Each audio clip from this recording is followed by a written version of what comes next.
O canal Conhecimento Liberto apresenta uma obra intitulada como Magia Prática, O Caminho do Adepto, por Franz Barbon. Nota do canal: o tetragramoton ou tetragrama usado se refere às letras do Deus vivo, Criador dos céus e terra e de tudo o que há, originadas do hebraico Jod, Re, Vav, Re. Em português YHWH. Prefácio. Não há dúvida de que todo aquele que se preocupa com o verdadeiro conhecimento já buscou em vão, durante anos, ou até por toda a sua vida, um método confiável de aprendizado com o qual pudesse realizar seu maior desejo, o de encontrar o caminho da plenitude. A ânsia por esse objetivo tão elevado provavelmente estimulou-o a colecionar os melhores livros à obra sobre o assunto, mas que na maioria das vezes só continha palavras bonitas e cheias de promessas, a deixavam muito a desejar na prática real. Com todos esses métodos reunidos ao longo do tempo, o buscador provavelmente não conseguiu a orientação desejada, e o objetivo visado começou a afastar-se cada vez mais. Mesmo quando alguém, seguindo essa ou aquela orientação, começava a trabalhar na própria evolução, o seu esforço e a sua boa vontade não apresentavam resultados satisfatórios. Além disso, ninguém poderia responder-te à dúvida, sempre presente, se justamente aquele caminho por ele escolhido seria de fato o caminho correto para a sua individualidade. A providência divina veio ajudar todos esses buscadores pacientes a sinceros, viu que justamente agora seria o momento de delegar a um de seus escolhidos a missão de oferecer a essa humanidade, ansiosa pela verdade divina, os conhecimentos adquiridos atestados por esse eleito numa prática de longos anos em todos os âmbitos da mais elevada sabedoria, compilados numa obra universal. Essa tarefa de concretizar os preceitos da providência divina foi encarada pelo autor como um dever sagrado, com a consciência tranquila. Ele publica na presente obra seus conhecimentos teóricos práticos, sem ambicionar a fama e o reconhecimento. Mas ele sabe que foi uma grande bênção da providência ter tido, no Oriente, os maiores iniciados do mundo como seus mestres e professores. O estilo simples desta obra, escolhido propositalmente, possibilita a todas as pessoas buscadoras da verdade de qualquer idade a profissão, a começar de imediato o trabalho prazeroso de buscar a própria plenitude e a alcançar o seu objetivo, ou seja, a unidade com Deus.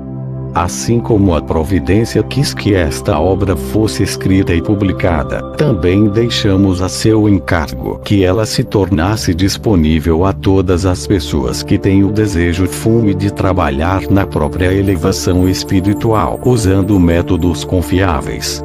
Sem qualquer exagero, podemos dizer, com razão, que há muito tempo esta é a primeira vez que uma obra tão completa é publicada. Introdução. Quem porventura pensa em encontrar nesta obra só uma coleção de receitas com as quais poderá alcançar fama, riqueza e poder sem nenhum esforço, ou então intencionalmente derrotar seus inimigos, com certeza vai se decepcionar a desistir de ler este livro. Muitas seitas e escolas espirituais veem no termo magia nada além de simples feitiçaria, pactos com os poderes obscuros. Por isso não é de se admirar quando a simples menção da palavra já provoca uma espécie de horror em certas pessoas. Os prestidigitadores, mágicos de palco, charlatães, ou como são chamados, fazem um mau uso do conceito de magia, o que até hoje contribuiu muito para que esse conhecimento mágico fosse sempre tratado com um certo desdém. Já nos tempos antigos os magos eram considerados grandes iniciados. Até a palavra magia provém deles. Os assim chamados mágicos não são iniciados, mas só forjadores de mistérios que geralmente se aproveitam da ignorância ou da credulidade de um indivíduo, ou de todo um povo, para alcançar seus objetivos egoístas através da farsa ou da mentira. Mas o verdadeiro mago despreza esse procedimento. Na realidade, a magia é uma ciência divina. Na verdadeira acepção da palavra, ela é o conhecimento de todos os conhecimentos, pois nos ensina como conhecer a utilizar as leis universais.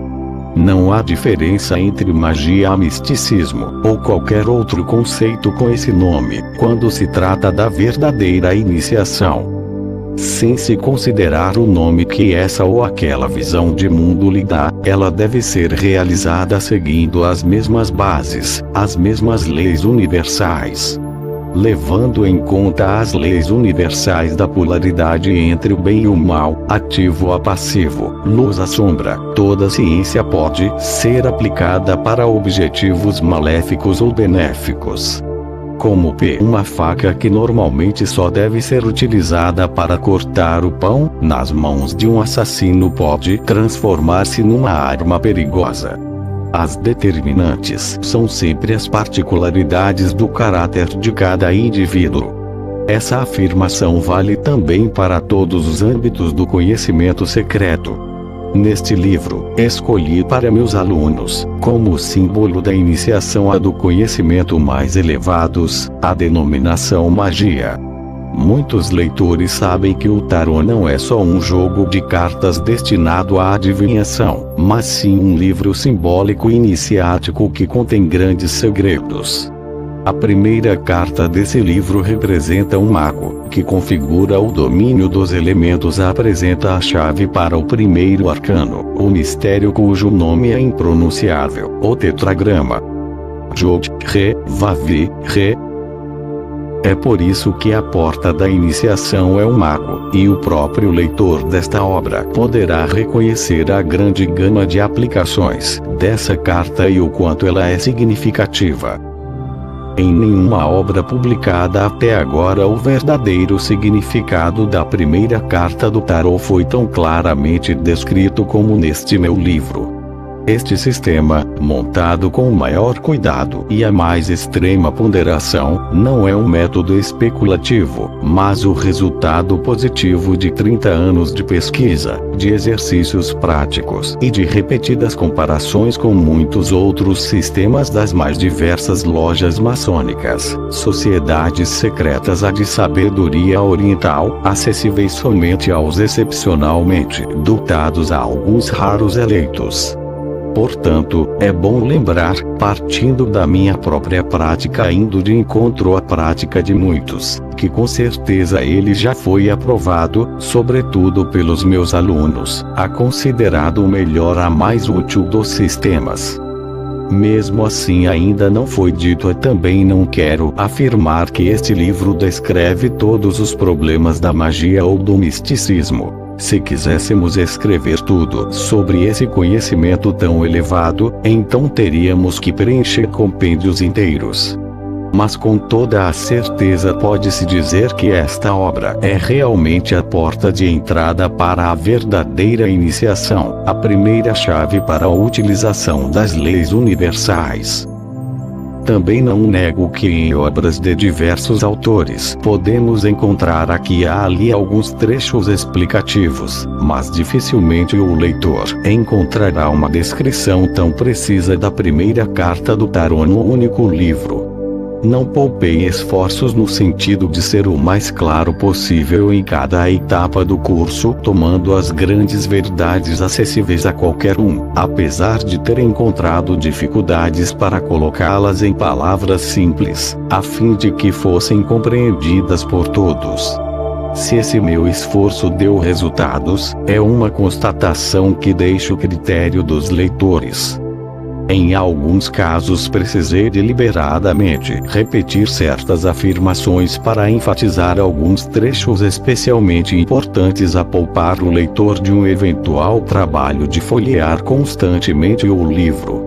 Muitas vezes já ouvi pessoas se queixarem de que interessados alunos das ciências ocultas não teriam oportunidade de serem iniciados pessoalmente por um mestre ou guru, aqui por causa disso o acesso ao verdadeiro conhecimento só seria possível para os excepcionalmente dotados ou abençoados. Muitos dos verdadeiros buscadores seriam obrigados a consultar pilhas de livros para pelo menos aqui e ali conseguir pescar alguma pérola de verdade.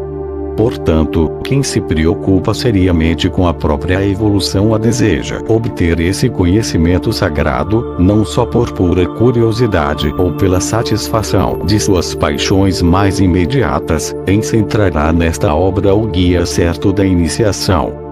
Nenhum iniciado encarnado, por mais elevado que seja o seu grau de iniciação, pode oferecer ao aluno mais para o seu começo de aprendizado do que é oferecido neste livro.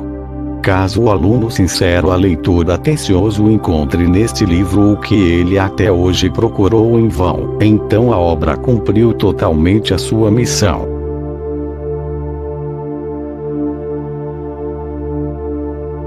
O autor. A figura do mago.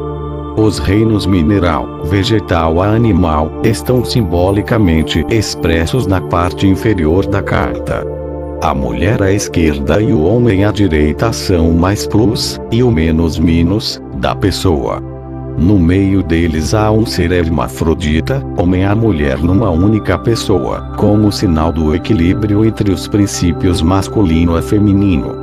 Os fluidos elétrico e magnético estão representados pelas cores vermelho e azul, o fluido elétrico pelo vermelho e o magnético pelo azul. Na mulher a região da cabeça é elétrica, de cor vermelha, e a região genital é magnética, de cor azul. No homem ocorre o inverso. Sobre o hermafrodita há o globo, como marca da esfera terrestre sobre a qual se configura o mago com os 4 elementos. Sobre o homem estão os elementos ativos, o elemento fogo na cor vermelha e o ar na cor azul. Sobre a mulher estão os elementos passivos, o elemento água na cor verde e o elemento terra na cor amarela. O meio, subindo a figura do mago até a esfera terrestre, é violeta escuro como sinal do princípio do Akasha. Sobre a cabeça do mago está desenhada uma flor de lótus prateada, com uma moldura de ouro a uma faixa invisível como coroa. É o sinal da divindade. No seu interior uma pedra vermelha, o rubi, que é a pedra dos sábios, é também o símbolo da quintessência de toda a ciência hermética. No fundo à direita está o sol, amarelo dourado, e à esquerda a lua, branco prateada, como o plus e o minus no macro e no microcosmo, ou os fluidos elétrico e magnético. Sobre a flor de lótus a criação é simbolizada por uma esfera, que no seu interior retrata o símbolo da força geratriz plus e minus, o ato criador a gerador do universo. O infindável, eterno, ilimitado a não criado é expresso simbolicamente pela palavra a pela cor violeta escuro passando ao preto. O grande segredo do tetragramaton. O que está em cima é também o que está embaixo. Hermes Trismegisto por Franz Bardon sobre os elementos. Tudo o que foi criado, o macrocosmo e o microcosmo, portanto o grande e o pequeno mundos, formaram-se através dos elementos.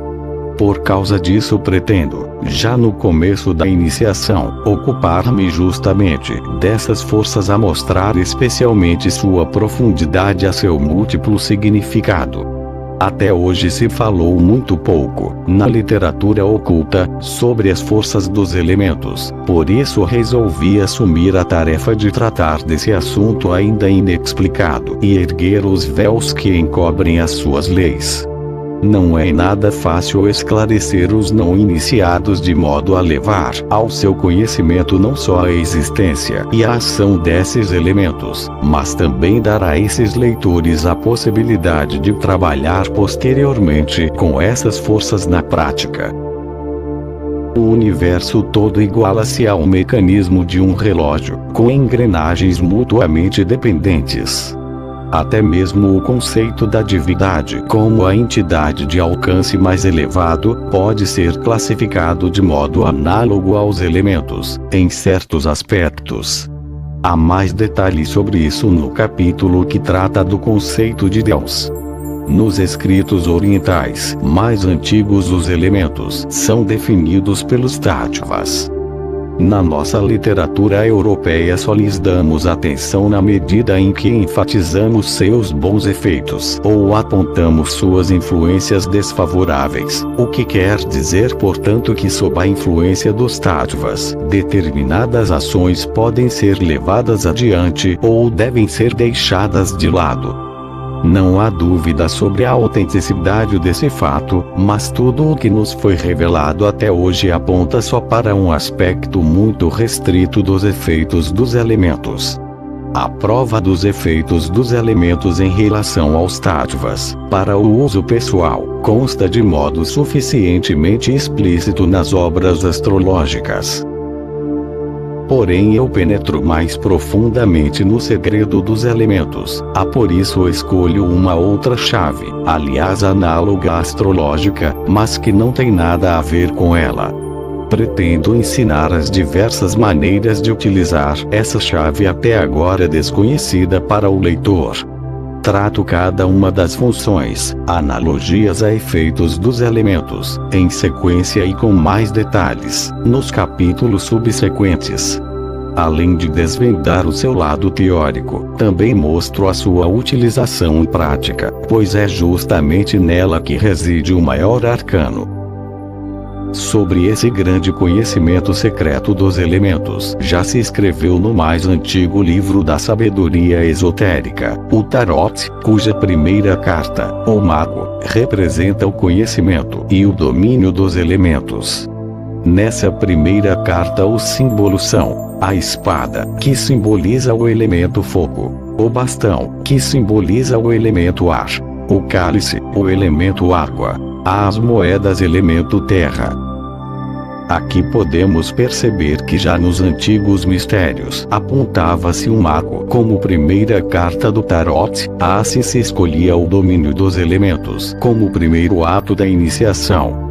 Em homenagem a essa tradição quero também dedicar a maior atenção sobretudo a esses elementos, pois como veremos adiante, a chave para os elementos é um meio universal com o qual se pode solucionar todos os problemas que surgem. De acordo com os indianos, a sequência dos tattvas é a seguinte: a caixa, o princípio etérico; ovo negro; Tejas, o princípio do fogo; triângulo vermelho; Vaju, o princípio do ar; círculo azul; Chapas, o princípio da água; crescente prateado; Prithvi, o princípio da terra; quadrado amarelo. De acordo com a doutrina hindu, os 4 tattvas mais densos formaram-se a partir do 5º tattva, o princípio akáshico. Por isso o Akasha é o princípio original, e é considerado como a 5ª força, a assim chamada 5ª essência. Esclarecimentos mais detalhados sobre o Akasha, o elemento mais sutil de todos, serão apresentados ao leitor no capítulo correspondente. As características específicas de cada elemento também serão mencionadas em todos os capítulos subsequentes, iniciando-se nos planos mais elevados descendo até a matéria mais densa e inferior. Como o próprio leitor poderá perceber, não será uma tarefa fácil analisar um segredo tão grande da criação a colocá-lo em palavras, de modo a dar a todos a possibilidade de penetrar nesse assunto e construir uma imagem plástica dele. Mais adiante falarei também sobre a decomposição dos elementos, além de mostrar seu valor prático, para que cada cientista, seja ele químico, médico, hipnotizador, ocultista, mago, místico, cabalista, yogi, etc., possa extrair disso a sua utilização na prática. Se eu conseguir informar o leitor a ponto de pelo menos permitir que ele penetre nesse assunto sabendo utilizar a chave prática naquele campo do conhecimento que lhe agrada mais, então o objetivo do meu livro terá sido alcançado. Os princípios. O princípio do fogo. Tejas, triângulo vermelho. Como tivemos oportunidade de mencionar, o Akasha, ou princípio etérico, é a origem da criação dos elementos. O primeiro elemento que, de acordo com os escritos orientais, nasceu do Akasha, e Tejas, o princípio do fogo. Esse elemento, como todos os outros, não age só em nosso plano denso, material, mas em tudo que foi criado. As características básicas do princípio do fogo são o calor e a expansão. É por isso que no começo da criação tudo era fogo à luz. A Bíblia também diz: Fiat lux, que se faça luz. Naturalmente a base da luz é o fogo. Cada elemento, inclusive o fogo, possui duas polaridades, a ativa e a passiva, plus a minus, mais a menos. A plus é a construtiva, criadora, geradora, enquanto que a minus é a desagregadora, exterminadora. Sempre se deve considerar essas duas características básicas de cada elemento. As religiões atribuem o bem ao lado ativo e o mal ao lado passivo. Mas em princípio o bem e o mal não existem, eles são apenas conceitos da condição humana. No universo não existem coisas boas ou más, pois tudo foi criado segundo leis imutáveis. É justamente nessas leis que se reflete o princípio divino, a soma. Posse do conhecimento dessas leis é que podemos nos aproximar do divino. A explosão é inerente ao princípio do fogo, e será definida como fluido elétrico para fins de formação de uma imagem. Sob esse conceito nominal compreende-se não só a eletricidade material, densa, apesar de ter com esta uma condição análoga, como veremos a seguir. Naturalmente torna-se claro para qualquer pessoa que a característica da expansão é idêntica à da extensão. Esse princípio do elemento fogo é ativo a latente em tudo que foi criado, portanto em todo o universo, desde o menor grão de areia até as coisas visíveis a invisíveis mais elevadas. O princípio da água, capas, crescente prateado. No capítulo anterior, tomamos conhecimento da criação e das características do elemento positivo fogo. Neste capítulo descrevo o princípio contrário, o da água. Assim como o fogo, ele também se formou a partir do Akasha, o princípio etérico. Em comparação com o fogo, porém, ele possui características totalmente opostas. Suas características básicas são o frio e a retração. Aqui também se tratam de dois polos. O polo ativo, que é construtivo, doador de vida, nutriente preservador.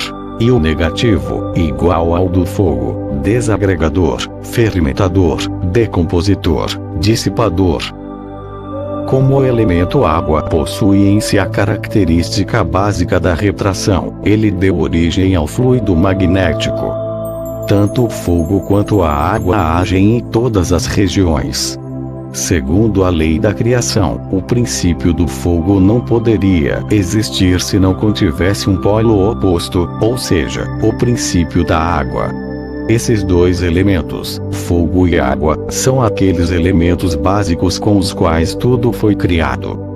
Por causa disso é que em todos os lugares sempre temos que contar com dois elementos principais como polaridades opostas, além do fluido magnético a elétrico.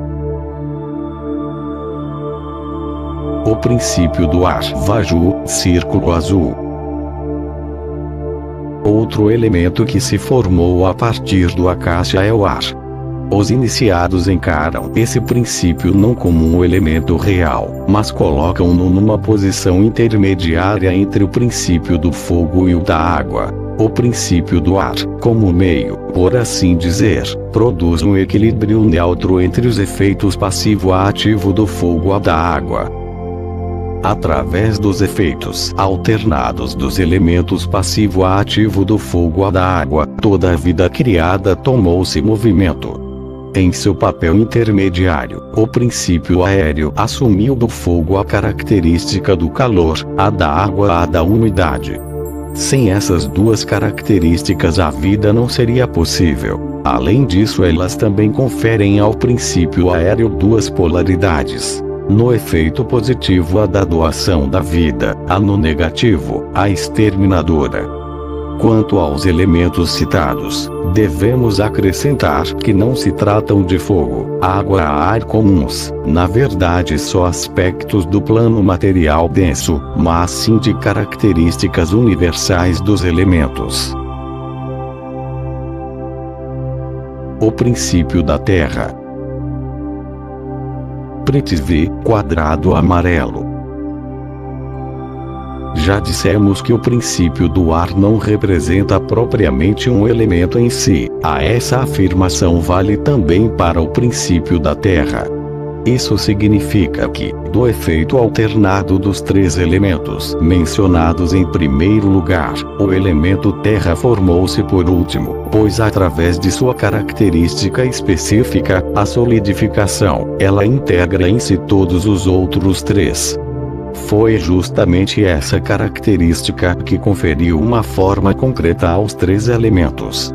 Ao mesmo tempo, porém, foi introduzido um limite ao seu efeito, o que resultou na criação do espaço, da dimensão, do peso e do tempo. Em conjunto com a Terra, o efeito recíproco dos outros três elementos tomou-se quadripolar. O fluido na polaridade do elemento Terra é eletromagnético. Como todos os elementos são ativos no quarto elemento, o da Terra, toda a vida criada pode ser explicada. Foi através da materialização da vida nesse elemento que surgiu o Fiat, o faça-se.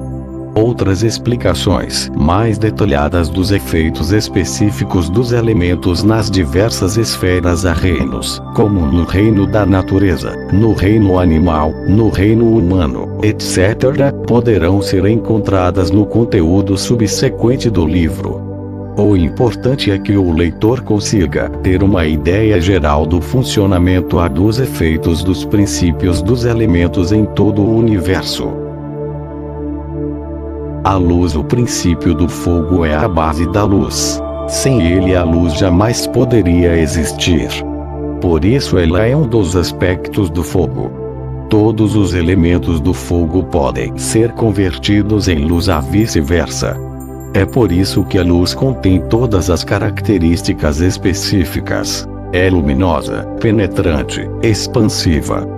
O oposto da luz é a escuridão, que surgiu do princípio da água, possui as características específicas opostas às da luz. Sem a escuridão a luz não só seria irreconhecível, como não poderia existir. Assim podemos perceber que a luz e a escuridão surgiram a partir da alternância de dois elementos, ou seja, do fogo e da água. Em seu efeito, a luz possui a característica positiva e a escuridão a negativa. Essa alternância ocorre em todas as regiões. A caixa, ou o princípio etérico. Ovo negro. Na descrição dos elementos, eu mencionei que estes surgiram a partir do princípio etérico. Por causa disso ele é o mais elevado de todos, o mais poderoso e inimaginável. Ele é a origem, o fundamento de todas as coisas e de toda a criação. Em resumo, ele é a esfera primordial. É por isso que o Akasha é isento de espaço e de tempo. Ele é o não criado, o incompreensível, o indefinível. As religiões chamam-no de Deus. Ele é a quinta força, a força primordial. Ele é aquilo que contém tudo que foi criado, a que mantém tudo em equilíbrio. É a origem e a pureza de todos os pensamentos e ideias. É o mundo das coisas primordiais no qual se mantém tudo que foi criado, desde as esferas mais elevadas até as mais baixas. É a quintessência dos alquimistas. É tudo em todas as coisas.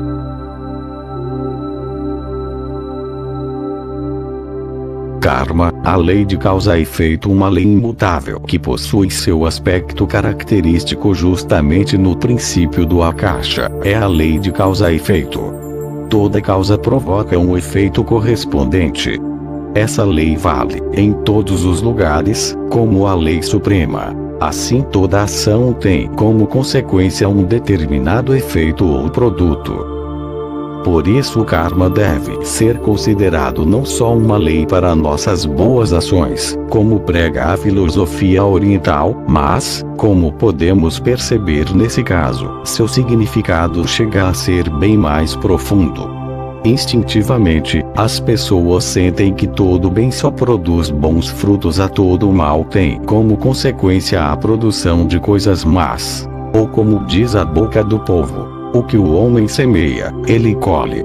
Essa lei irrevogável deve ser conhecida e respeitada por todos. A lei da causa e efeito também é inerente aos princípios dos elementos. Não quero aprofundar-me nos detalhes dessa lei, que aliás podem ser expressos em poucas palavras, porque eles são claros e lógicos para a mente de qualquer pessoa. A lei da evolução ou do desenvolvimento também se subordina à lei da causa e efeito. É por isso que o desenvolvimento é um aspecto da lei do karma. O corpo humano, o homem, é a imagem verdadeira de Deus, portanto ele foi criado segundo o retrato do universo.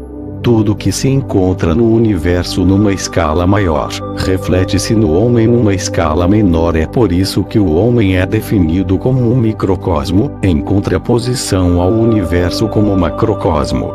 Ao pé da letra, podemos dizer que no homem está refletida toda a natureza, e o objetivo desse capítulo é ensinar a observar, conhecer, a dominar essa verdade. Não pretendo aqui descrever os processos físicos do corpo, pois essa descrição pode ser encontrada em qualquer obra especializada. O que eu quero é ensinar aos leitores como observar o homem do ponto de vista hermético, a como utilizar nele a chave básica e os efeitos dos elementos. Há um famoso ditado que diz: num corpo sadio, uma mente sadia. No estudo do homem veremos como é profunda a verdadeira afirmação dessa pequena frase. Mas com certeza vocês perguntarão: o que é afinal a saúde do ponto de vista hermético? Nem todo mundo terá condições de responder a essa pergunta imediatamente. A maioria dará uma explicação bastante individual à questão da saúde. Do ponto de vista hermético, a saúde é encarada como uma harmonia total das forças que operam no corpo, relativamente às características básicas dos elementos. Não há nem mesmo a necessidade da predominância de uma desarmonia muito grande dos elementos para que o efeito se torne visível sob a forma de algo que chamamos de doença. A desarmonia em forma de doença já é uma perturbação importante nas regiões do corpo em que operam os elementos. É por isso que o futuro iniciado deve considerar como condição básica uma cuidadosa atenção com seu corpo. A expressão externa do corpo é como uma bela vestimenta e, sob todos os aspectos, tanto no maior quanto no menor, a beleza também é um aspecto da natureza divina. A beleza não é só aquilo que nos agrada ou nos é simpático, pois a simpatia e a antipatia dependem dos efeitos recíprocos dos elementos. A saúde efetiva é muito mais uma condição básica para a elevação espiritual. Se quisermos morar bem, temos que arrumar nossa moradia, nossa casa. O mesmo acontece com nosso corpo, que deve ser belo e harmonioso. De acordo com a lei universal, os elementos têm determinadas funções no corpo, principalmente a construção, a manutenção e a decomposição. A parte positiva do corpo, e a construtiva, corresponde ao lado positivo ou ativo dos elementos. A parte mantenedora ou compensadora é assegurada pela função agregadora dos elementos, e a neutra. E a parte decompositora ou deteriorante é comandada pelas características negativas dos elementos. Assim, por exemplo, cabe ao princípio do fogo na sua forma ativa, com seu fluido elétrico, a atividade expansiva, construtora e ativa, a na sua forma negativa o contrário. O princípio da água na sua forma ativa influencia a atividade construtora dos diversos líquidos no corpo, a na sua forma negativa, a atividade decompositora. O princípio do ar tem a função de regular o fluido elétrico do fogo e o fluido magnético da água no corpo, a mantê-los em equilíbrio. Por isso, ele é definido como elemento neutro ou mediador. Como foi dito na chave básica sobre as forças do princípio da Terra, este último tem a função de manter agregadas as funções dos outros três elementos. Na forma ativa do elemento do princípio da Terra, o efeito é vitalizante, fortalecedor, construtor, mantenedor, etc. A na sua forma negativa é o contrário. Ao princípio da Terra corresponde tanto o progresso ou crescimento, quanto o envelhecimento do corpo. Poderíamos ainda apresentar muitas analogias sobre os efeitos dos elementos no corpo, mas a explicação acima deveria, em princípio, ser suficiente. Os iniciados de todos os tempos nunca descreveram em pormenores os efeitos dos elementos, provavelmente para evitar o seu uso indevido, mas eles os conheciam muito bem. Dividiam o homem em três conceitos básicos, atribuindo cabeça ao princípio do fogo, o ventre ao da água e o tórax ao do ar, este último como princípio mediador entre o fogo e a água. À primeira vista é evidente que os iniciados definiram corretamente essa divisão do homem, pois tudo o que é ativo, portanto, o que é ígneo, ocorre na cabeça, enquanto no ventre ocorre o contrário, o trabalho dos líquidos, o aquoso, o eliminador, etc. O tórax está subordinado ao ar e possui, da mesma forma, um papel mediador, pois a respiração que ali ocorre é mecânica. Finalmente, o princípio da Terra, com sua coesão ou sua força agregadora, compõe todo o corpo humano, com todos os seus ossos à sua carne. Mas alguém sempre perguntará: onde e de que modo se apresenta o akasha, ou princípio etérico, no corpo material denso? Após uma reflexão mais profunda, todos poderão responder a essa pergunta por si mesmos, isto é, de que o princípio etérico na sua forma material densa está contido no sangue e no sêmen, há no efeito recíproco destes últimos na matéria vital ou vitalidade. Como vimos anteriormente, o elemento fogo produz no corpo fluido elétrico, e o elemento água produz o magnético. Cada um desses fluidos possui dois polos de irradiação, o ativo e o passivo, aos efeitos recíprocos diretos alternados dos quatro polos igualam-se a um magneto quadripolar, idêntico ao mistério do tetragrama, o Jod-Hei-Vav-He, dos cabalistas. Por isso é que o fluido eletromagnético no corpo humano, em sua irradiação para o exterior, é o magnetismo vital, chamado de Ot, ou de qualquer outro nome que se queira dar. Na pessoa destra, o lado direito do corpo é elétrico ativa, e o lado esquerdo magnético passiva. Na pessoa canhota ocorre o contrário. A intensidade de irradiação desse fluido eletromagnético depende da capacidade, da intensidade do efeito dos elementos no corpo. Quanto mais saudável harmoniosamente se operar o efeito dos elementos no corpo, tanto mais forte e apura será a irradiação. com a ajuda de determinados exercícios, assim como através de uma postura correta a uma observação precisa dessas leis, a capacidade e a intensidade de ação desse fluido eletromagnético, ou poderá aumentar ou diminuir conforme a necessidade. O modo como isso ocorre será descrito com mais detalhes na parte prática desta obra. Tanto o fluido elétrico quanto o magnético não têm nenhuma relação direta com a eletricidade ou o magnetismo que conhecemos, mas lhes são análogos. Essa lei da analogia é um fator muito importante na ciência hermética. A seu conhecimento possibilita ao iniciado realizar, com essa chave, grandes milagres. Na nutrição esses elementos estão misturados. Sua assimilação desencadeia um processo químico através do qual os elementos se mantêm no nosso corpo.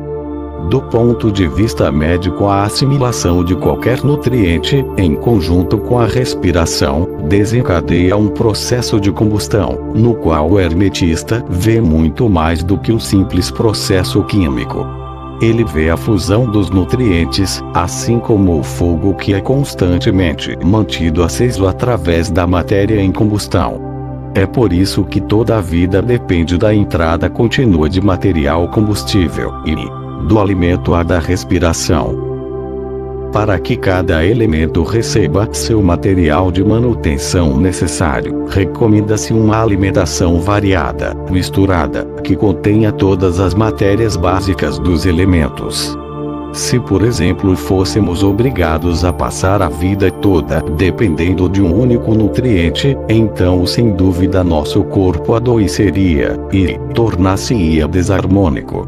Através da decomposição do ar a dos nutrientes, os elementos recebem a matéria que os preserva, mantendo assim o vigor da sua atividade. Esse é o modo de vida natural do homem. Se houver a falta da assim chamada matéria desencadeadora em qualquer dos elementos, o efeito nas funções correspondentes é imediato. Por exemplo, quando o efeito do elemento fogo no corpo se intensifica, então sentimos sede. No caso do elemento ar sentimos fome, no do elemento água sentimos frio, no do elemento terra instala-se o cansaço. Da mesma forma, qualquer saturação dos elementos no corpo provoca reações intensificadas. Com o excesso do elemento fogo, instala-se uma necessidade de movimento à atividade. Com o do elemento água, intensifica-se o processo de deterioração. Uma saturação do elemento ar mostra-nos que devemos dosar a assimilação da nutrição. Há uma saturação do elemento terra exerce seus efeitos em aspectos da vida sexual, mas não se evidencia necessariamente no impulso sexual carnal. Geralmente em pessoas mais velhas, esse efeito pode também exteriorizar-se através do estímulo a uma maior atividade no trabalho, a um maior desempenho criativo. Em suas polaridades passiva-ativa, os fluidos elétrico e magnético têm a função de produzir os compostos ácidos do ponto de vista químico, ou eventualmente alquímico, em todos os corpos orgânicos e inorgânicos. No sentido ativo elas são construtoras e no negativo desagregadoras, decompositoras, destruidoras. Assim explica-se a função biológica do corpo. O resultado é o ciclo da vida. Ela surge, cresce, amadurece e morre. Esse é o destino da evolução de toda a criação. Dieta. Um modo de vida sensato mantém a harmonia dos elementos no corpo. Quando surge uma desarmonia no efeito dos elementos, isto é, quando há predominância ou enfraquecimento de um ou outro elemento, deve-se tomar algumas providências para equilibrá-los novamente ou pelo menos interferir favoravelmente nesse sentido. É por isso que, para casos específicos, costumam-se prescrever as mais diversas dietas. Já há muito tempo pessoas comuns chegaram a essa conclusão através de inúmeras observações, mas sem conseguirem entender as causas precisas desses fenômenos. Quando a perturbação dos elementos é tão grande a ponto de tomar a desarmonia visível, então não se trata mais de uma desarmonia, mas sim de uma enfermidade. Costuma-se então logo lançar mão de meios drásticos para recompor a harmonia necessária, obter uma saúde completa, trazer o corpo de volta ao ritmo normal. Sobre esse fundamento baseiam-se todos os métodos de cura até hoje conhecidos. Prefiro abster-me da descrição de cada método de tratamento individualmente, pois todos já são amplamente conhecidos. Os métodos naturais de cura utilizam-se de efeitos térmicos, como banhos, compressas, cataplasmas, ervas, massagens, etc. O alopata usa remédios concentrados para provocar os efeitos correspondentes aos elementos, a assim promover a recuperação da saúde. O homeopata estimula o elemento contrário através de seu remédio similia similibus curantur, para recuperar o equilíbrio do elemento ameaçado, de acordo com a sua polaridade. Ao aplicar seus remédios, o eletrohomeopata age diretamente sobre os fluidos elétrico-magnético, para através do seu fortalecimento equilibrar o elemento desarmônico, conforme o tipo de enfermidade. Polaridade. Cada método de cura tem como objetivo restaurar o equilíbrio prejudicado dos elementos. Através do conhecimento dos efeitos dos elementos em nosso corpo, o magnetopata ou magnetizador tem uma grande possibilidade de conseguir controlar suas forças, com sucesso, principalmente quando ele tem condições de despertar em si mesmo, conscientemente, o fluido elétrico ou magnético, fortalecê-lo a transmiti-lo à parte do corpo que está em desarmonia. Dediquei um capítulo inteiro deste livro à parte prática desse tipo de tratamento. As funções completas do corpo também deveriam ser aqui descritas. Mas, analogamente aos efeitos dos elementos no corpo, cada parte dele também é influenciada por um elemento específico que age na sua polaridade. O que é interessante é o fato de alguns órgãos conterem, no ritmo de seu funcionamento, portanto no seu mecanismo, uma alternância do fluido elétrico de dentro para fora e do fluido magnético de fora para dentro, o que faz com que o ritmo às funções em todo o organismo consigam chegar harmônica analogamente ao equilíbrio. Em outros órgãos, porém, ocorre o contrário. O fluido elétrico age de fora para dentro e o magnético de dentro para fora. Esse conhecimento da irradiação polarizada é chamado, na ciência hermética, de anatomia oculta do corpo. O conhecimento dos processos dessa anatomia oculta é muito importante para todos os iniciados, caso eles queiram conhecer, influenciar a controlar o seu corpo. É por isso que pretendo descrever aqui também a anatomia oculta do corpo humano relativamente aos fluidos elétrico-magnético, portanto no âmbito dos efeitos positivo a negativo. O magnetopata poderá extrair uma grande utilidade dessas explicações, pois assim ele poderá tratar a parte do corpo em questão segundo a origem da enfermidade, com fluido elétrico ou magnético. Esse conhecimento também será muito útil para as outras pessoas. A cabeça. A parte anterior é elétrica, a posterior magnética. O lado direito é magnético, o esquerdo elétrico. O interior é elétrico. Os olhos.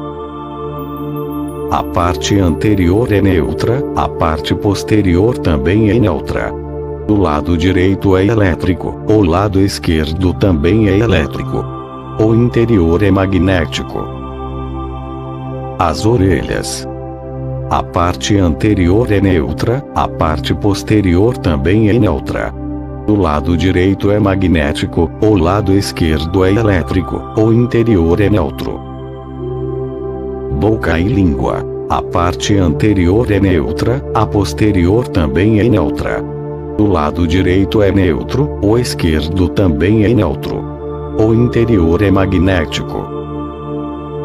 O pescoço. A parte anterior é magnética, a parte posterior é magnética, do lado direito é magnético, o lado esquerdo é elétrico, o interior é elétrico. O tórax. A parte anterior é eletromagnética, a parte posterior é elétrica, do lado direito é neutro, o lado esquerdo é elétrico, e o interior é neutro. O ventre.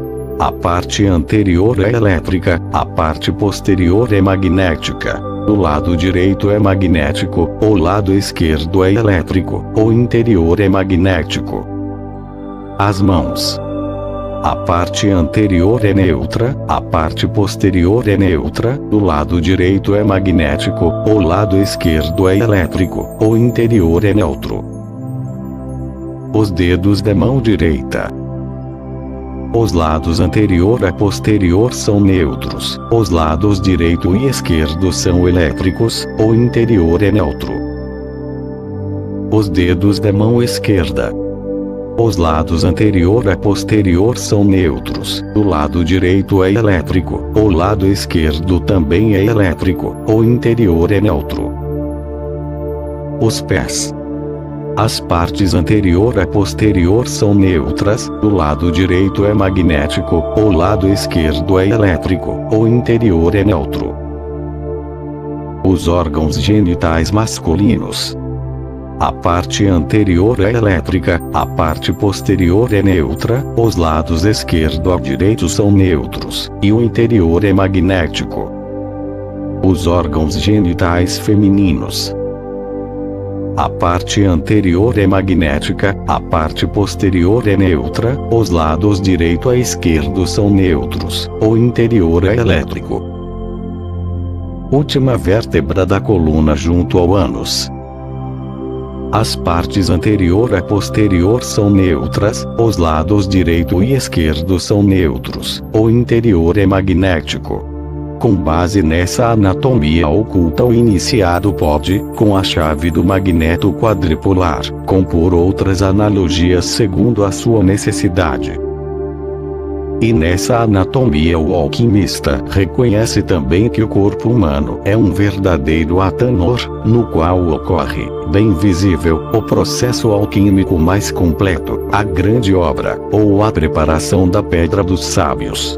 E aqui termina o capítulo sobre o corpo humano. Não pretendo afirmar que considerei todos os assuntos ligados ao tema. De qualquer modo, creio que mencionei os mais importantes, aqueles relativos aos elementos, aos magnetos quadripolares, e desvendei o mistério do tetragrama aplicado ao corpo. O plano material denso, ou o mundo material denso. Nesse capítulo não pretendo descrever o mundo material denso, os reinos mineral, vegetal a animal, a nem ocupar-me dos processos físicos da natureza, pois com certeza todos já ouviram falar desses assuntos na escola, como da existência de um polo sul e de um polo norte, da formação da chuva, das tempestades, etc. Para os futuros iniciados, esses processos têm pouco interesse. Na verdade, é bem mais útil para eles conhecer o mundo material por meio dos elementos e de sua polaridade. Não preciso mencionar que em nosso planeta existem fogo, água, ar e terra, o que é evidente para todas as pessoas que raciocinam logicamente. Mesmo assim, seria bom se o futuro iniciado conhecesse a origem e o efeito de cada um dos 4 elementos e aprendesse a usá-los corretamente de acordo com as analogias correspondentes a outros planos. Como podemos entrar em contato simultaneamente com os planos mais elevados através do conhecimento dos elementos materiais densos, é algo que será explicado em um outro capítulo sobre a aplicação prática da magia. No momento é importante saber que na nossa Terra o trabalho dos elementos, na sua forma mais sutil, ocorre da mesma maneira que no corpo humano. Se traçarmos uma analogia com o corpo humano, poderemos ver como são determinados os paralelos relativos aos elementos, e como essa analogia realmente nos parece exata. No capítulo anterior, falamos sobre o modo de vida, sobre as funções dos elementos em relação ao corpo. Quando o iniciado consegue utilizar os elementos na sua forma mais sutil, ele consegue realizar verdadeiros milagres no seu próprio corpo. Não só isso, ele pode também afirmar que sob esse aspecto nada é impossível. O elemento terra possui em si um magneto quadripolar com sua polaridade, e o efeito dos outros três elementos. Na natureza, o princípio do fogo na sua forma ativa exerce seu efeito como princípio vitalizador, na sua forma negativa como princípio destruidor desagregador. O princípio da água possui na sua forma ativa o efeito solvente, doador de vida, na forma negativa o contrário. O princípio do ar com sua polaridade dupla é também o fator neutro, equilibrador preservador da natureza. Em função da sua característica específica de coesão, o elemento terra tem como base esses dois grandes elementos fundamentais, o fogo e a água, que junto com a neutralização do princípio do ar fazem com que a terra seja considerada o elemento material mais denso. Como já mencionamos no item sobre o corpo, através da ação mútua dos elementos fogo e água surgem dois fluidos básicos, o elétrico e o magnético, que, exatamente como no corpo, formaram-se de acordo com as mesmas leis e possuem os mesmos efeitos mútuos. Por isso esses dois elementos agem, com seus fluidos, sobre tudo o que acontece de material na Terra, influenciando vários processos químicos no seu interior e exterior, nos reinos mineral, vegetal e animal. Em vista disso, devemos dizer que o fluido elétrico encontra-se no ponto central da Terra e o magnético na sua superfície. Esse fluido magnético da superfície da Terra, apesar da característica do princípio da água, ou da coesão, mantém agregado tudo que é material ou composto. Através da característica específica de sua substância acondicionado pela composição dos seus elementos, cada objeto possui, relativamente ao fluido elétrico, determinadas irradiações, as assim chamadas oscilações de elétrons, que sofrem a atração provocada pelo fluido magnético geral de todo o mundo material. Essa atração é chamada de peso. Assim, o peso é uma manifestação da força de atração da Terra. A força de atração do ferro ou do níquel, que todos nós conhecemos, é um pequeno exemplo ou uma imitação daquilo que ocorre em grande escala em toda a Terra. Aquilo que na Terra conhecemos como magnetismo, a eletricidade, é na verdade uma manifestação do magneto quadripolar, pois como todos nós sabemos, da comutação induzida consegue-se obter a eletricidade partindo-se do magnetismo, a da eletricidade voltar novamente a um magnetismo através de meios mecânicos.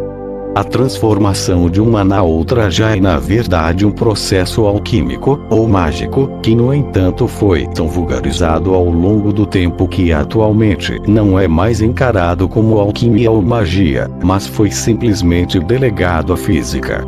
Podemos ver que nesse caso também se aplica um magneto quadripolar.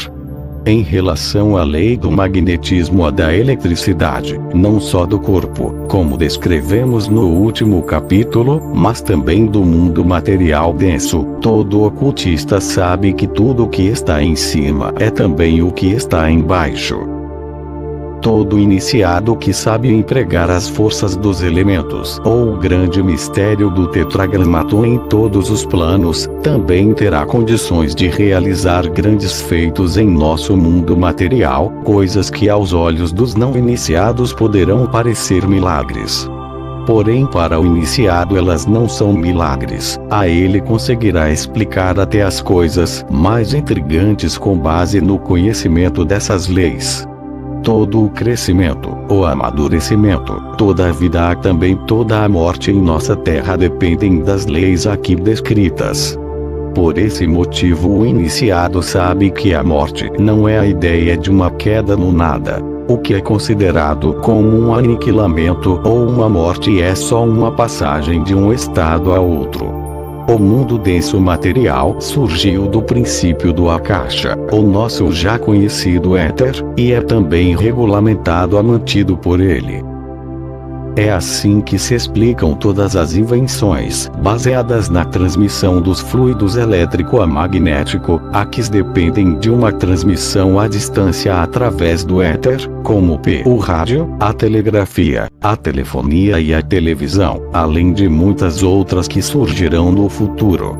Mas o princípio básico as leis foram, são e continuarão sendo sempre os mesmos.